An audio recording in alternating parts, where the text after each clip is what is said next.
Maisha ni falsafa. Tunaongozwa kwa falsafa.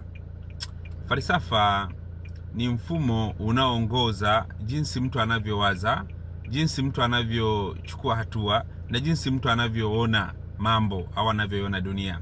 Kwa hiyo falsafa ndiyo msingi wa maisha. Hauwezi ukaishi nje ya falsafa yako. Yaani kama unataka kubadili maisha yako au kama unataka kubadili jinsi unavyoishi, inabidi kwanza ubadili falsafa yako au ukague kwanza falsafa yako. Sasa falsafa nyingi ni zile ambazo tumerithi.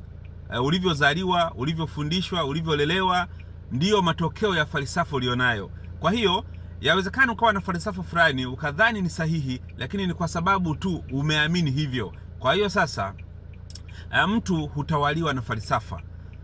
Wataalamu wengi sana na wanasayansi wengi sana, wanafalsafa wengi sana wanaitawala hii dunia, na wengine wamekufa lakini bado wanaitawala hii dunia kwa sababu ya falsafa walizonazo. Kwa hiyo inabidi uangalie ni falsafa gani inakuongoza katika maisha yako. Je, maisha yana maana gani? Je, maisha ni chakula tu? Maisha ni mavazi tu?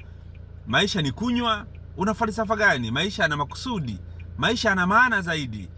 Inabidi uongozwe na falsafa sahihi ili uweze kupata ukweli wa maisha na ili uweze kuwa wewe na uweze kutumia potential kubwa ambazo Mungu amekupatia. Asante, ubarikiwe sana.